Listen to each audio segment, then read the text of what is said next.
ये final term की preparation series की वीडियो है। कंप्लीट सीरीज इस चैनल के ऊपर अपलोड की जा रही है और आज की वीडियो के अंदर आपको MGT 502 के फाइनल टर्म के सॉल्व पेपर करवाए जा रहे हैं, जिसके अंदर सॉल्व MCQs के साथ साथ सॉल्व सब्जेक्टिव क्वेश्चंस भी शामिल हैं। तो आपके सामने स्क्रीन के ऊपर सब्जेक्टिव क्वेश्चंस मौजूद हैं, जिनके आंसर्स आपको सॉल्व MCQs की बात करवाए जाएंगे। पहला ये कि differentiate between job description and job specification, यानी इन दोनों के दरमियान डिफरेंशिएट करना, फर्क बताना, अगर इस तरह का क्वेश्चन आता है। इसके अलावा ये कि ब्रीफली डिस्क्राइब करना प्रोसेस री इंजीनियरिंग और डिफाइन करना सोशल पावर को। इसके अलावा राइट करना, लिखना जो एलिमेंट्स हैं TQM के, टोटल क्वालिटी मैनेजमेंट के। इसके अलावा डिफाइन करना जॉब रोटेशन को और डिफरेंशिएट करना, फर्क बताना ट्रांजैक्शनल और ट्रांसफॉर्मेशनल लीडरशिप के अंदर। तो अब आपके सामने सॉल्व MCQs है, इसके बाद आपको इन्हीं क्वेश्चंस के आंसर्स करवाए जाएंगे। उसके बाद one reacts to dash power out of fear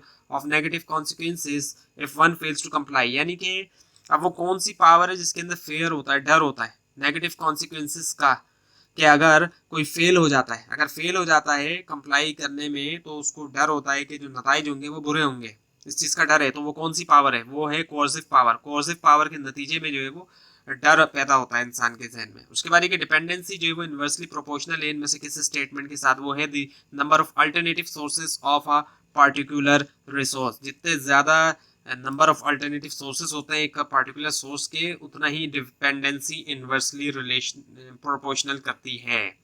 उसके बाद इनमें से कौन सा कम्युनिकेशन फंक्शन परफॉर्म होता है जब एम्प्लॉइज को रिक्वायर्ड होता है कि वो फॉलो करें उनका जॉब डिस्क्रिप्शन या फिर कंप्लाई करें कंपनी पॉलिसीज के साथ? वो है control. Control is the answer here. उसके बाद ये ज्यादातर ऑर्गेनाइजेशंस डेवलप करती है मल्टीपल सप्लायर, ना कि ये कि वो अपना बिजनेस जो है वो सिर्फ एक ही के अंडर में दें। सो ऐसा इसलिए किया जाता है कि डिपेंडेंसी को कम किया जाए, वरना अगर एक के ऊपर डिपेंड रहेंगे तो डिपेंडेंसी बहुत ज्यादा होगी। उसके बाद इनमें से कौन सा कॉन्फ्लिक्ट जो है आप एक्सपीरियंस करेंगे मल्टीपल रोल्स के दरमियान आपकी लाइफ में, जैसे कि रोल ऑफ फादर और एक मैनेजर? तो ये होगा inter role conflict. Inter role conflict यानी कि दो रोल आपस में जो है वो टकरा रहे हैं। उसके बाद ये अली जो है वो चाहता है बाय करना एक मोटर बाइक, और वो शोरूम जाता है और वो बहुत से मॉडल्स देखता है बाइक के, लेकिन जो उसको बहुत ज़्यादा पसंद आता है और वो ख़रीदना भी चाहता है। सो वो जब डीलर से उसके प्राइस मालूम करता है तो वो तो उसकी रेंज से थोड़ा ज़्यादा प्राइस होते हैं। सो लेकिन दोनों जो है वो प्राइस के ऊपर नेगोशिएट करते हैं। अब ये जो एग्जांपल है किसकी? ये है डिस्ट्रीब्यूटिव नेगोशिएशन की। Distributive negotiation is the answer here. उसके बाद एक इनमें से कौन सा जो है वो नहीं है कॉमन सक्सेस क्राइटेरिया किसी भी ऑर्गेनाइजेशनल स्ट्रक्चर के लिए? वो है हाई रेजिडुअल मास।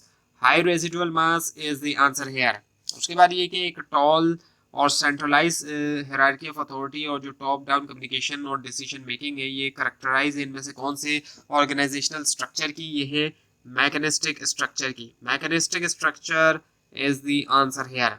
उसके बाद इनमें से कौन सा ऑप्शन जो है वो नहीं है एग्जाम्पल रीजनल इकोनॉमिक अलायंसेस की? वो है डेमोक्रेटिक यूनियन ऑफ हंगेरियंस। बाकी है European unions, north American free trade agreement जिसको हम नेफ्टा कहते हैं, और Caribbean community. So north sorry democratic union of Hungarians is the answer.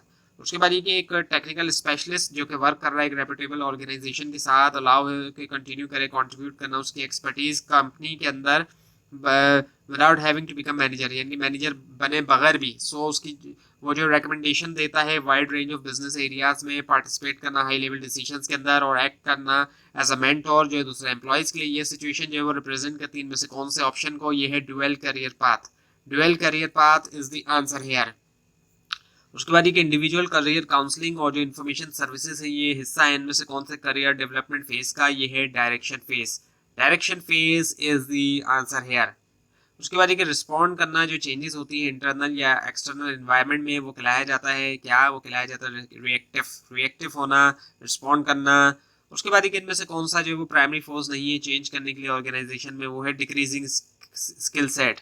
So decreasing skill set जो है वो कोई प्राइमरी फोर्स नहीं है चेंज के लिए ऑर्गेनाइजेशन में। बाकी ऑप्शन है टेक्नोलॉजी, सोशल ट्रेंड और economic shock. So decreasing skill set is the answer. उसके बाद ये एबिलिटी होना अंडरस्टैंड करने के लिए कि क्या लिखा है या सुना गया है, और जो रिलेशनशिप है वर्ड का एक दूसरे के साथ वो खिलाया जाता है वर्बल कॉम्प्रीहेंशन, क्योंकि वर्बल के अंदर वर्ड्स आ जाते हैं। उसके बाद ये कि जो एम होता है इनमें से किसका? वो है कि फंडामेंटली चेंज करना द वे एवरीबडी, जो तरीका हर किसी का ऑर्गेनाइजेशन के अंदर कंसीव करता है वो अपने रोल को, वो है री इंजीनियरिंग। री इंजीनियरिंग इज द आंसर। उसके बाद ये जो ट्रांसफॉर्मेशन है of which of the following इनमें से किसकी वो प्राइमरी पर्पस है सोशलाइजेशन का, वो है core values to new members. Core values जो है न्यू मेंबर्स के लिए। उसके बाद ये पीटीसीएल ने कॉन्ट्रैक्ट किया है डिफरेंट रिक्रूटिंग एजेंसीज के साथ कि प्रोवाइड करें ह्यूमन रिसोर्सेज और अपने कॉल सेंटर के लिए। ये एग्जांपल है इनमें से किसकी, ये है आउटसोर्सिंग की। Outsourcing is the answer here. उसके बाद इनमें से कौन सी परफॉर्मेंस मैनेजमेंट कंपोनेंट जो है वो है समराइज करने के बारे में, जो परफॉर्मेंस है और रैंक करना रिकॉर्ड्स को, ये है rating. Rating is the answer here.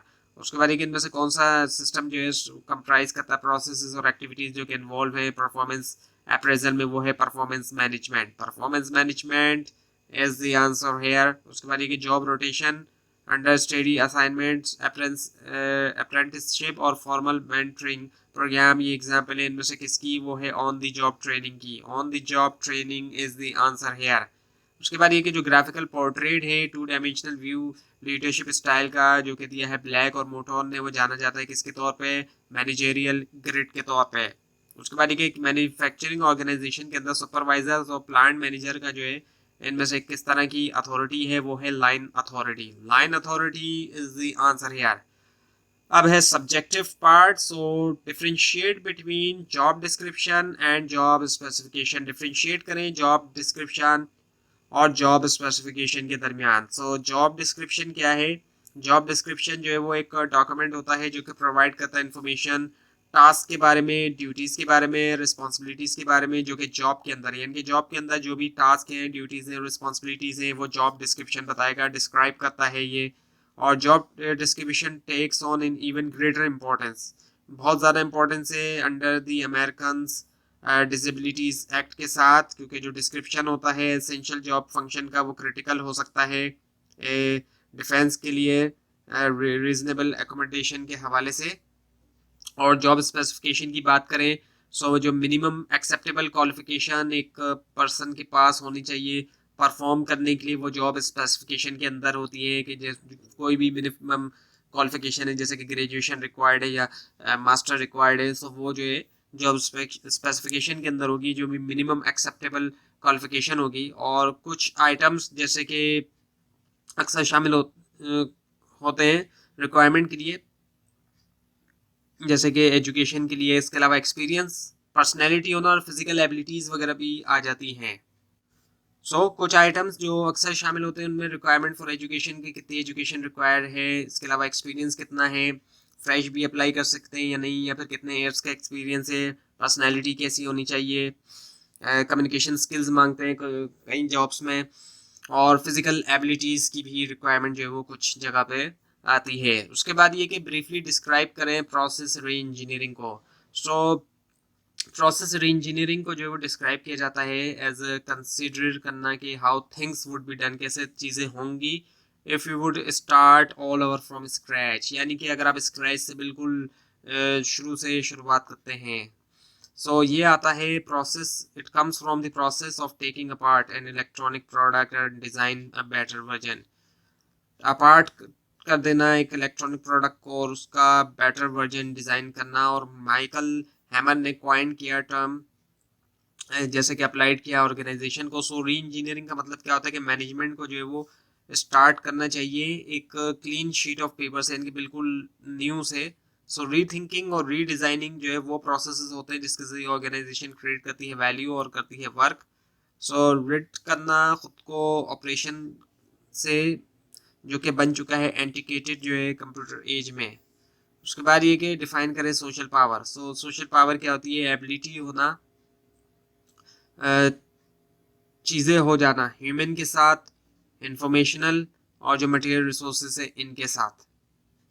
Now the right essential elements of TQM, total quality management के जो एसेंशियल एलिमेंट्स है, पहला क्या है, एक सपोर्टिव ऑर्गेनाइजेशनल कल्चर, दूसरा एक मैनेजमेंट कमिटमेंट और जो लीडरशिप है, उसके अलावा एक प्रोवाइड करना एक सेंस ऑफ डायरेक्शन, एनालिसिस होना कस्टमर क्वालिटी नीड्स का, इसके अलावा बेंचमार्किंग और स्टैंडर्ड्स और स्ट्रेटजीज होना ताकि क्लोज किया जाए क्वालिटी गैप्स और ट्रेनिंग का होना, इसके अलावा क्वालिटी टीम्स होना, प्रोग्रेस मॉनिटरिंग होना, मेजरमेंट होना, एक्सीड कर जाना, कस्टमर एक्सपेक्टेशन यानी कि सिर्फ पूरा ही नहीं करना बल्कि एक्सीड कर जाना, उससे ज़्यादा होना। Now they define job rotation. Job rotation क्या है? पीरियडिकली तौर पे शिफ्ट करना एक वर्कर को एक टास्क से लेकर दूसरे टास्क तक। और उसके बाद ये कि डिफरेंशिएट करें ट्रांजैक्शनल और ट्रांसफॉर्मेशनल लीडरशिप को। ट्रांजैक्शनल लीडरशिप की बात करें तो लीडरशिप जो वो फोकस करती है क्लैरिफाई करने में एम्प्लॉय रोल्स और प्रोवाइड करना रिवॉर्ड जो कि कंटिजेंट है उनकी परफॉर्मेंस के ऊपर। और ट्रांसफॉर्मेशनल लीडरशिप में क्या होता है कि ट्रांसफॉर्म किया जाता है एम्प्लॉयज़ को ताकि परसीव करें ऑर्गेनाइजेशनल गोल उनके सेल्फ इंटरेस्ट के ऊपर, सेल्फ इंटरेस्ट के मुकाबले में। तो ये थी आज की वीडियो। आपको इस बारे में कोई क्वेश्चन है, खासतौर पर इसमें कोई मिस्टेक दिखाई दे, ज़रूर हाईलाइट कीजिए। और इस पूरी सीरीज़ को देखने के लिए, फाइनल टर्म एग्जाम्स की प्रिपरेशन के लिए इस चैनल को सब्सक्राइब कीजिए, बेल आइकन के ऊपर क्लिक कीजिए। Thanks for watching this video and best of luck for your exams.